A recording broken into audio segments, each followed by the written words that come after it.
Hello, ladies and gentlemen. Stress and I have TP'd over to the caster desk as Origen and the Unicorns of Love will be heading into picks and bans in just a moment. We know Echo's available. We know it's 5.10. Echo, Rise. There's a lot of things to think about going into this game. So many picks to think about, especially against the Unicorns. You're basically never going to win a game in picks and bans against the Unicorns of Love unless they make a mistake. So this is certainly a test now for the coaching staff of Origen to have things in the right place. Yeah, and you heard Leduc talking about it. He said Unicorns of Love are an extremely annoying team to prepare against, and he heard that there was a potential risky pick. So the crowd is excited as the first ban out of the gates is the Cogmore. Power of Evil has played Cassiopeia at least once, but we'll see if he defaults back to it, if it even makes it through picks and bans. It was one of the questions on my mind was, were Origen going to focus out the sieging style that Unicorns have been playing more recently, and it looks like they are with that Cogmore. I don't think they'll go for the Varus ban we've seen other teams do because it's not quite so consistent for the Unicorns as a whole. Interesting, though, to see an Urgot ban come out of the Unicorns. We've actually seen Urgot's priority a little bit lower in other regions now that we're on 5.10, just for a number of different reasons. But the Unicorns of Love certainly don't want to deal with Niels on that Urgot. They do not. Let's touch on what is still available. Cassio, Azir, Echo is banned out. Stress, as we did talk about him in the pregame in the top of the show. But as we said, Maokai is up, Rumble's up. Not all the junglers are available. It really feels like the priorities are just a little different here today for these guys. It certainly does. And we were talking about the jungle matchup as being our match to watch, our featured matchup of the game. And as you said, both junglers in Gragas and Rek'Sai are available. Both players have been pretty much just focusing on the Gragas. You look at it, 2 games from Amazing, 3 games from Kikis on that Gragas. I wonder whether Origen will look to take that away because the only other champion that Kikis has played has been Nunu. All right, we'll find out. Gragas has got that 100% pick and ban ratio, has featured in every single game of the European Summer Split with a 6 wins, 6 losses record. Rise is available at this point. Rise was 100% pick banned in last week's LCS. Now, Vizicachi was one of the Rise players that we saw from week 2. I wonder whether, like Huni, he worked on something to go up against Rise here, but certainly have to feel if Origen give this away, you saw how much damage Vizicachi was doing in that Unicorns of Love game last week. Well, we'll see what they decide. They do not opt for the Rise this time around, Stress. It is that Gragas that we've touched on. And as you highlighted as well, Huni ran the Cho'Gath into Rise. It wasn't necessarily a hard counter, but he sustained and stayed alive well enough in lane to become impactful in the mid to late game. Thresh has been locked in for Hylissang. Yeah, Thresh has been locked in, and Thresh has just unanimously been banned against Hylissang in just about every other game that they have played. Only one it was available, and he actually opted for, I believe it was the Morgana at the same time. So this is 2 very comfortable picks and very strong picks for the Unicorns, but I have a feeling this is looking to be that top lane fizz that we've seen in the LPL. We've seen it over in LCK as well, where you go Cinderhulk with Smite from that top lane as fizz. You have a lot of damage and you have a lot of tankiness. Your ability to get into the backline is almost unparalleled. Well, we'll find out if Soaz runs it and also how he's going to perform on that champion. Soaz always performed better in my mind on the damage-dealing top laners. And we will be seeing another flavor of team composition from Origen. This is another time they're pulling out a pick that you may not necessarily associate with the team, and we'll see how well they can perform with that. A lot of junglers still up for Kikis. As we've highlighted, he's run Nunu as his only other choice when Gragas wasn't available, and of course for Vardags, maybe thinking towards a Kalista. I expect Origen to go even more mobility when we come to their last picks, and because we haven't seen Niels running Sivir yet. Kalista is what he's favored, and they've gone instead to let the Unicorns have the Kalista alongside the Rek'Sai, 2 very strong champions when it comes to the current meta. Rek'Sai has been picked and banned almost as much as Gragas, but Origen, they're going to fire back with less mobility, but a whole lot more catch and crowd control. Nautilus from that bottom lane can go for the Righteous Glory, and now Orianna Shockwave on top of that is going to be very disruptive to the Unicorns. Well, we'll see whether or not Unicorns can deal with the late game of Fizz and Orianna. I feel like that top and mid lane is going to be a little bit slow out of the gates. However, we will see that Cassiopeia. So Power of Evil has stuck to his tried and true. When Cogmore was not available, He's played Cassio. When he played Cassio last time, it was a strong victory. But Origen knew full well what they were doing. They opted into Gragas' first pick and gave away that Rise. Origen right now are looking to just completely disrupt Unicorns into skirmishes with this kind of setup. You look for somebody out on their own, you catch them using the Sivir ultimate, the Nautilus hook, and if Fizz can get into the backline, he will absolutely wreak havoc. Over on the other side of the Unicorns, a very late game focused solo lane setup here with Rise, with Cassiopeia, who are going to scale and actually fulfill basically the same role in team fights here. There is a lot on Vardags in the mid game to get them through this game and give them the better late game. Something that we do not see from UOL is that tank. Rise at the moment is building AP, is building very much burst. As you actually mentioned in that last week Telestrator segment, Stress, the Rise and Cassio fulfill similar roles. I want to see how Vardags handles his positioning, because I do feel there's not a lot of peel for him necessarily. Rise wants to run in, Cassio wants to run in, so hopefully they can wave dangerous flags scarily enough to keep the rest of Origen off of Vardags. Very much so. And, you know, honestly, the Unicorns love to be dragged into skirmishes, so Origen are kind of giving Unicorns maybe a good opportunity to do that against them. Well, there's the two team comps once again, ladies and gentlemen. Day one, game one, Echo has been banned. Jump onto Twitter, let us know. Will the Unicorns of Love hand Origen their first loss of the summer split? Or will the young upstarts, full of old dogs, go 5-0? That's what we're going to find out. Well, Unicorns, every time that question is asked of them, can they do this? Can they do that? They always say yes. Yes, we can. We can get ourselves into the positions to take second place in the spring split. They've always felt comfortable with that. Well, we'll see if they can do it this time around. It does look like we have standard lane setups, at least in the first minute. No deep warding from either team.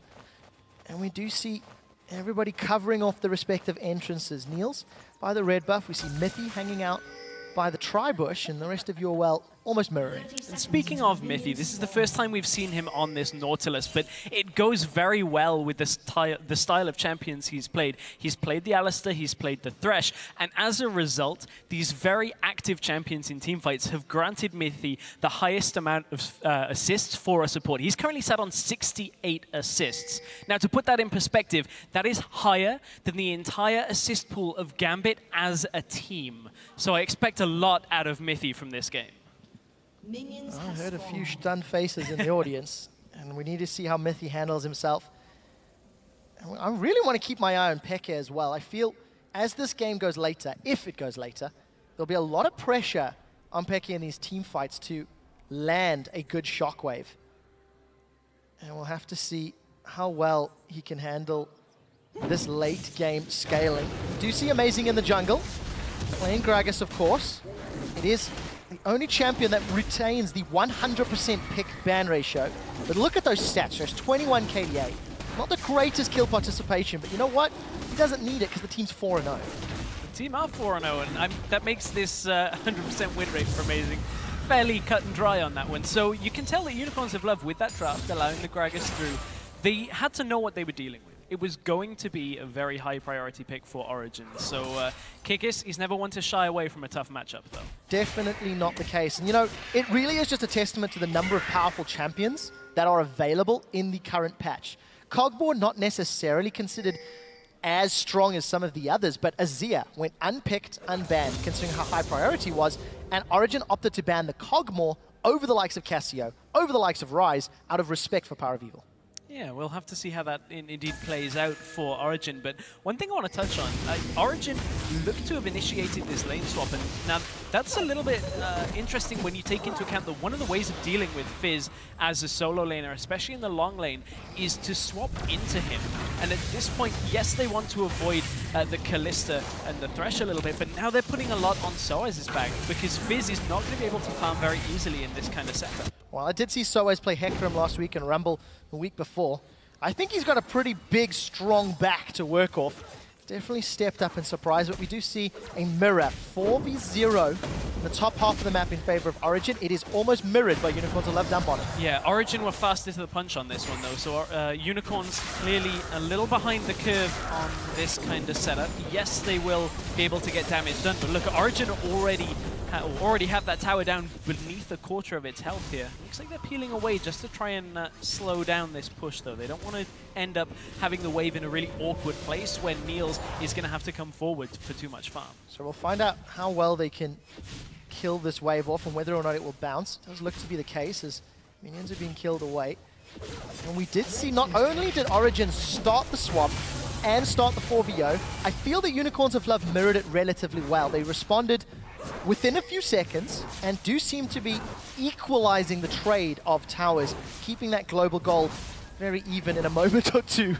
Once Vardags, unable to kill the tower, but it should go down if he sticks around. Sivir is coming across, and Nautilus coming through the jungle. So if Vardags goes for this, he puts himself in at least another tower shot. He has to back away and respect the fact that Origen beat them. And this is just purely down to the amount of time that Origen spent getting this set up for themselves. And Unicorns are being a little bit late. Vardags, that's a dangerous area to check into. Why are you face checking? Vardags gets caught by the dredge line. He's trying to hop backwards, but that was changed recently. And Mythi decides not to flash forward. So, Vardags, unable to take the tower, means gold is not even, and he's going to back with Niels and Mythi shoving in that bottom lane. Yeah, now you've got to try and counteract the Sivir pushing, and anytime you step forward in that lane, the Nautilus is going to be all over you. Take into account the look at where Hylissang has been at on the map. He's one of the more active supports when it comes to roaming. He was all the way mid and top, and I believe crossed a little bit of vision on the way up there. So Origen know that there's nobody down here, and they've basically done a very similar push here into this bottom lane at the same time. Now Kikis is waiting around in the mid lane as well. The problem is, Peke isn't the type of player that's going to step forward greedily here. He knows he's playing Orianna and just needs to get himself through this laning phase safely so the Power of Evil doesn't get ahead. Well, Kikis says you will not get out of this safely. Does get a knock-up, but Peke, Command Protect actually mitigates almost all of that damage. But I think we really have to go back to this mistake from Vardags, or mistiming might be a better word. Because with Vardags not taking that bottom tower and knowing how much wave clear Sivir and Nautilus have between them, it's going to be such a long time before that bottom tower falls, as long as Origen play the lane correctly. Yeah, that's very much so the case is now. It was only a minor timing error out of the Unicorns of Love, and they will get that tower sometime down the line in the future, but certainly for now it's not kind of the gold generation tool that they were hoping to get from that. It's a lot to do with the fact that Origen were the ones initiating the 4v0, so that Unicorns ever so slightly didn't have the exact timings on it. So at this point, it's not too much of an issue for them, but certainly this rise in the top lane could become an issue for Origen. Well, got that CS stacking already, a very small CS lead. Not that it really matters, because Soaz has got a very big minion wave to deal with. You see Power of Evil, small advantage in the middle lane, and Niels, as is traditional, he's built himself up some CS. So Soaz did throw down that challenging smite, but didn't have the support of Amazing. That means that gank was somewhat thwarted. Death Sentence onto the big diver, doesn't connect. Not quite. The right area, but not quite far enough from Hylissang. But that's one thing that he's... The reason that Thresh is banned away from him is Hylissang's skill shot supports tend to be very good at catching people out when they're not quite aware in lane. So I don't expect Mythi to get caught out that much. He has shown that in lane he is a fairly aggressive but also safe at the same time support. He knows when to trade very effectively. So I don't expect Hylissang to be catching him all that much. Intelligently aggressive, if you will. As we're coming up to 7.5 minutes, the lanes have standardized. It's just that one tower down and the duo down bottom. Pops up top. And I also want to see how Peke decides to build this Orianna. Got himself the Chalice, but we have actually seen Luden's Echo Oriannas coming out from the east. And we'll see whether or not Peke subscribes to the same methodology, considering, you know, the Fizz has come out. It's not exactly new at this day and this time. We've seen those top lane smites sort of fall out of favor, but obviously Soaz and Origen feel it could work against this rise. We may see it another reason, because anytime you put Fizz into a team composition, or generally any melee champion, you always will kind of lack wave clear. So yes, you've got a Sivir, but if multiple lanes start getting pushed out, Orianna needs to be able to go ahead and clear another wave. So we'll look for that as we get later into this game. I'm glad you bring that up though, because actually Unicorns of Love have got relatively low-range, risky wave clear as well. Unlike Sivir and Orianna, who can stay a little safer. Asio, Ryze, Kalista, going to get in need to get in range of a Gragas Barrel or a Fizz ulti if they want to clear wave safely on the towers. I mean, as long as the Unicorns play it smartly, Cassiopeia is going to be able to clear the wave in front of them very comfortably. And then Vizicachi, the matchup against Soaz is dependent on the Playful Trickster, whether he can 1v1, but Ryze is very comfortable later on into the game to just sit there and say, well, you're never going to push against me, so I can just clear it at my own speed. Yeah, something else we saw, that Desperate Power ultimate just for the AoE. Yeah. Just throw down the R, get the cooldown reduction working in your favor, and still have it available for the next team fight. So we've had a slow start to this, and this is something that we've not actually seen from Origen. They've been pedal to the metal in all 4 of their previous games. Yeah, they know they have to be a little bit careful when it comes to how they play against Unicorns, just because how good Unicorns tend to be at turning things around. But this slow start, if the game continues this way, it is going to heavily benefit the Unicorns. With this double-tier composition, they want time to stack up. They need to get themselves later into the game, but Origen don't look like they want to let them get there. Yes, Origen are very controlled right now, but look on the map. Ooh, this time actually Soaz pushing a little too far forward. He's been rooted in place by the Rune Prison. Kikis has decided to follow. Chum the Waters comes up, and Soaz manages to sidestep the knock-up, but it's Vizicachi that flashes for first blood. I was kind of wondering how Origen were going to pressure this topside with the tower down. They were looking for Chachi to push forward, but it was Soaz that goes aggressive, and a little uncharacteristically aggressive into the enemy jungle, and good read by Unicorns. They catch him out easily. Well, uncharacteristic for the team, because Origen, that was the first time they've given up first blood. Mithy's in trouble now as he's trading hook damage for hook damage. Hylissang and Mithy both down 50%, but here comes Amazing. Teleport from Chachi's coming in. Vardax is already down. Hylissang flays them away, but Unicorns are in retreat. The explosive cask knocks Unicorns away, and it looks like Hylissang survives by the skin of his teeth. And Origen reply in kind with a kill of their own. Nice teleport play out from Origen, getting Soaz back onto the map as fast as possible, knowing that they had the numbers advantage bottom lane. This may actually not be over, as Origen could look to go out towards the Dragon Pit, or at least try and catch out Kikis if they're looking for it. But Soaz actually dropped very low from that. You can see just how much presence Vizicachi has on this Ryze. All he's got to do is start landing crowd control under that turret. It becomes a much more dangerous environment for Origen to actually survive in. You saw the chain combo of the Rune Prison out of Ryze and then the hook from Hylissang. If they can continue to do that, Origen are going to get slowed down in those engagements. They certainly can. Ryze, of course, going to have a very, very quick cooldown on that Rune Prison. Hylissang, definitely known for his ability to impact the game. So, 11 minutes, 1-1. That tower and bottom still not falling from Origen. Of course, Unicorns of Love unable to shove it in. CS slightly in favor of Unicorns of Love. Small advantage for Chachi. Small advantage for Power of Evil. Only a small advantage for Niels in reply, but obviously that tower helping Origen keep the gold lead. Speaking of that small advantage for Power of Evil in the middle lane, I believe this is the first time we've ever really seen Power of Evil versus Xpeke, especially here in the LCS. So he is showing he can get a small laning lead, but Xpeke is going out to the Wraiths and the Raptors at the same time. But it's bottom lane that there's a little bit more action in. I just saw Mithy kind of fly across the minimap looking for a hook, but couldn't connect with anything off it. Neither could Hylissang. Well, I'm glad you mentioned the Peke versus Power of Evil.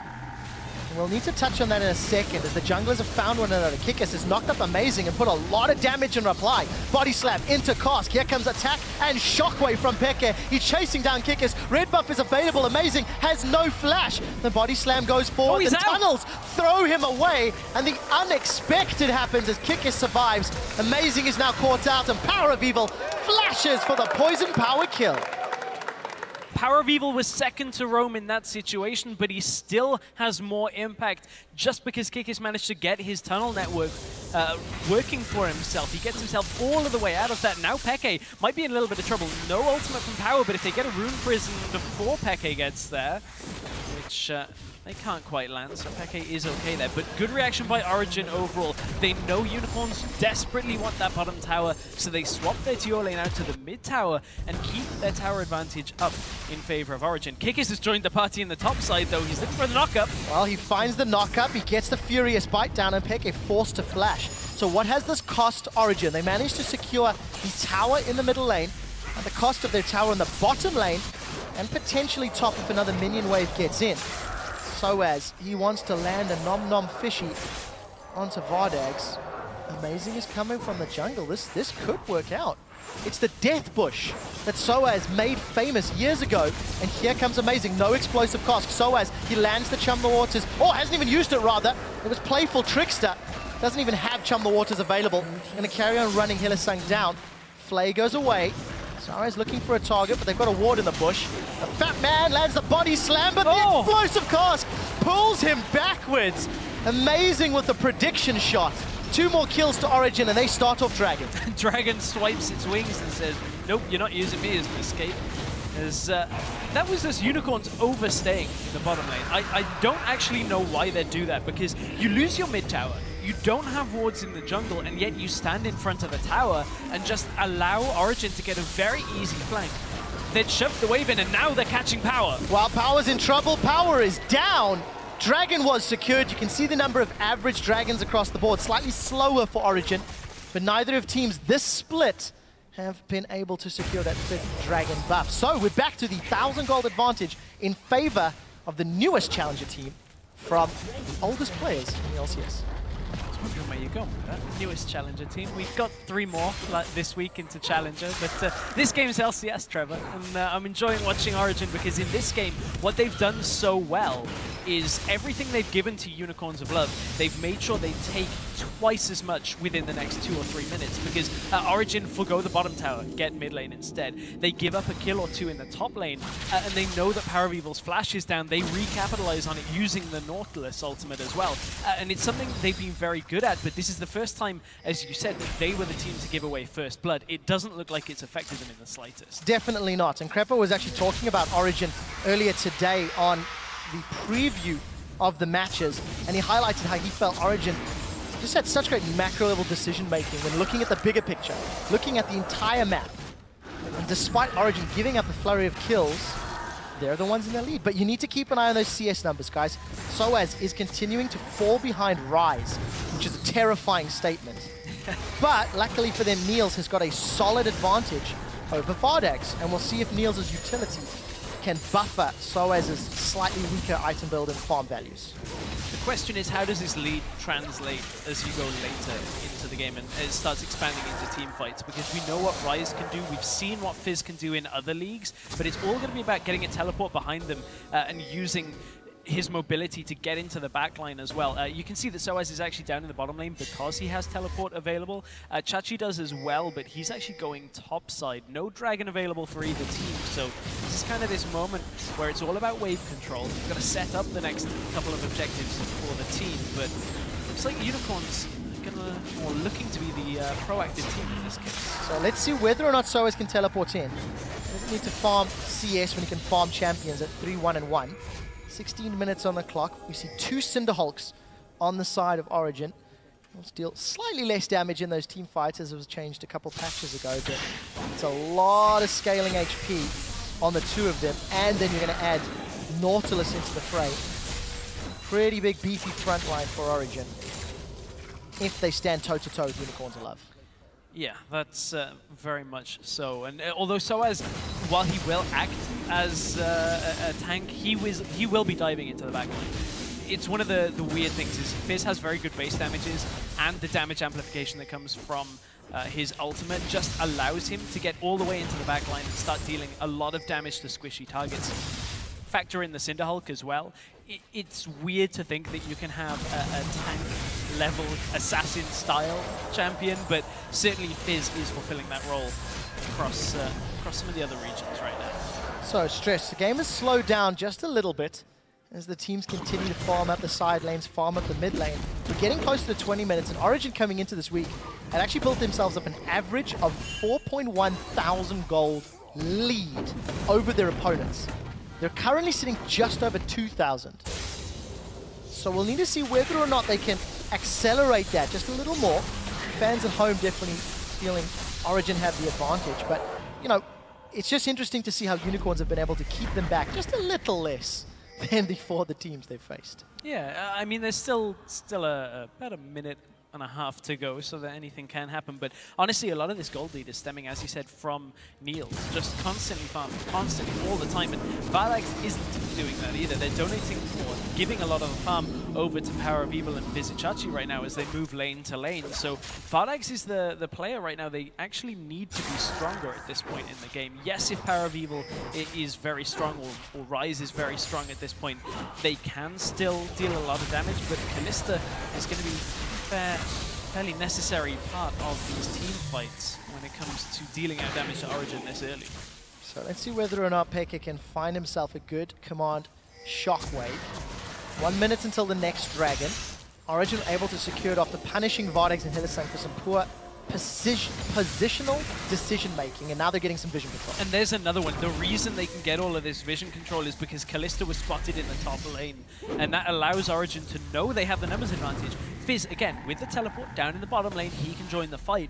Origen know they have full security in this time to de-ward this area. They've left a 1 ward up in this bush, and they're trying to encircle the Unicorns, but I think it might be a bit of a trap from the Unicorns. Well, we'll see. You see Amazing, he's body slammed over the wall. The dredge line connects onto Hylissang. He's going to flay him in. The barrel knocks everybody into the box, and the shockwave catches too. Peke manages to sidestep the Fate's Call, but he does not sidestep the death sentence. Amazing comes with a fat belly back in, and Peke survives a few seconds longer. It's a 2-for-1 in favor of Origen, and Niels is landing those ricochets over and over. We do see Amazing going low, and Soaz is looking for some snake. The eel is eaten, and Hylissang, the man that started it all, will be the man that ends it all. 2 for 5, and Origen with the team fight win. A great, well-balanced team fight from Origen. They get it a little engaged upon by the Unicorns, even hold Soaz teleport until very late in that fight, but they knew the shockwave was coming from Xpeke. Amazing with the follow-up on the engage again. Origen really just well-balanced team fight from them. Definitely. 20 minutes has just ticked by, and Origen say we will stick to our averages. They've got over 4,000 gold in the lead. Put themselves very, very solidly into this mid-game. We do see the dragon has spawned. All of Origen have backed, but it doesn't look like Unicorns are rushing there just yet, although I do take that back. Yeah. It seems to be moving. Kikis used his ultimate to stop Amazing from recalling, but this is the fight. And keep your eyes on Soaz in the bottom lane of how late his teleport was, because Origen just a really nice counter engage. That ultimate from Amazing completely disrupted Unicorn's flow as they came into this, and look how fragmented this team fight is. Power of Evil's going backwards, Hylissang's landing a hook, and yes, they're getting a couple of kills, or a kill here and there, but from this, Origen just have so much health because there are a good few members of the Unicorns that are just not outputting damage. For all of the last 2 or 3 seconds, Power of Evil was outputting almost 0 damage. And Origen will clean up that team fight every single time if it's given to them. Well, Power of Evil just slithering around, not having the impact he was hoping for. While the replay was on, Dragon was secured by Unicorns of Love. Niels, Mythy, Amazing, they're looking for more, and they catch Vardax, knocking him out of range of that lantern. So just to quickly reiterate, 4 towers to 2, 10 kills to 4, 5,000 gold in the lead for Origen. But Unicorns did get that first dragon, which will help them if this game goes later. Give them that 6%. Well, you said a 4,000 gold lead at 20 minutes. Yep. A little bit more than that just after 20 minutes. So Soaz wants himself a fight, but Vizicachi is here as well. Actually, all of Unicorns are here. Well, that's a 3-man knockup from that dredge line mine. Kikis comes back in, the barrel blows Power of Evil up. And Peke and the rest of Origen find another kill on Kikis. This means Baron. And this is a massive, massive problem for the Unicorns right now, because they're playing a composition that wants to scale, but now they're just giving gold constantly over to Origen. Every single time a fight like this happens, it's getting cleaner and cleaner for the Origen lineup. Now Hylissang wants him, and he's going to die as well. That's Baron plus another kill. Now Origen can look for more towers, because I don't even think Unicorns really want this re-engage. Well, they certainly don't. Chachi's in trouble. Niels is running him down. The dredge line connects, and Niels gets a killing spree. 5 Barons leading up to today. That should be number 6 if my math is correct. Origen, they really know how to press an advantage, and in 4 minutes, they went from 2,000 gold lead to 9,000 gold lead and Baron buff. Well, it all stems from Origen basically saying to the Unicorns, You guys like chaos? How about we give you some ordered chaos? Because we're just going to have these team fights exactly how we want them, which is clean and calculated from Origen. Every time Unicorns of Love step forward, they're blasted into the Origen team and just completely taken from the map straight away. And it's something that's happening because of the vision control that Origen has. Look at the amount of wards just on your screen and then around the jungle in general from Origen. Yes, Unicorns have a couple here and there, but it's very, very difficult for the Unicorns to put themselves into advantageous situations. And they're just going to be hemorrhaging wards again and again, although this time they managed to get themselves a pink.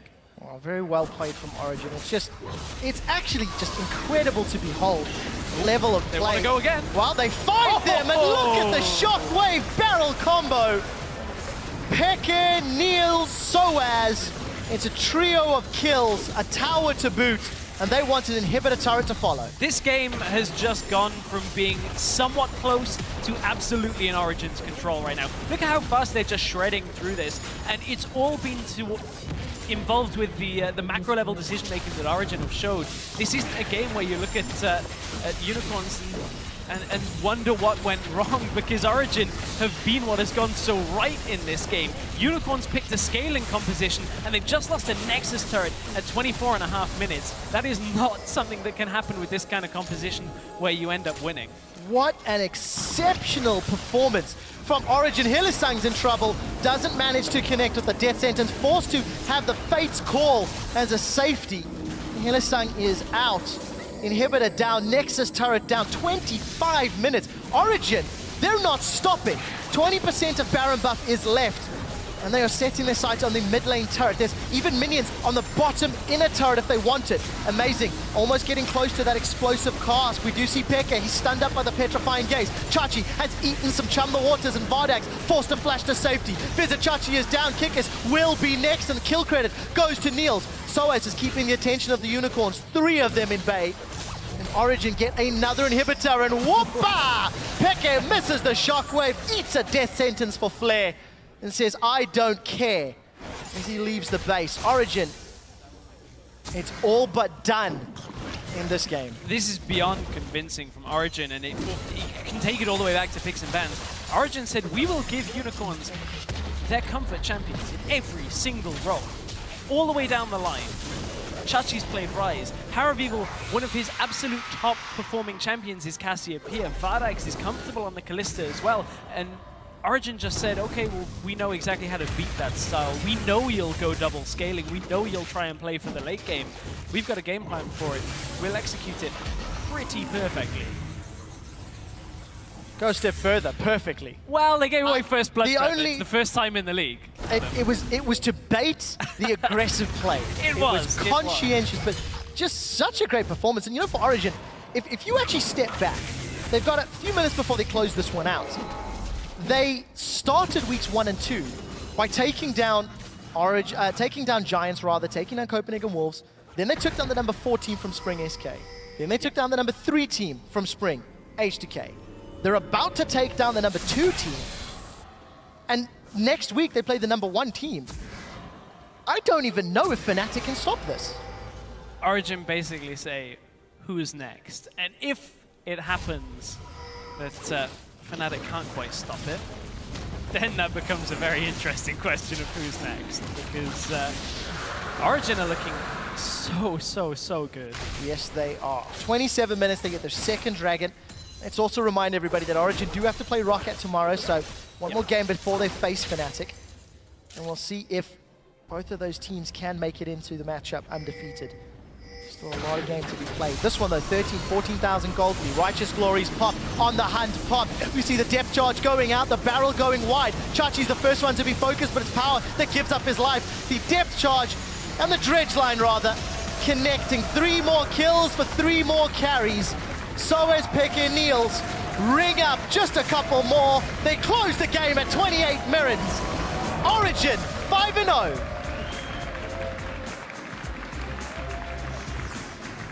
There's not a whole lot to say after a victory like that, if I'm being honest, when it comes to, you know, what could have gone differently. Origen just macro level they're almost on another tier right now. When you look at how they're playing this game out and what they're giving away and what they're taking in return from it, I'm incredibly impressed because it's something I didn't see casting them all the way through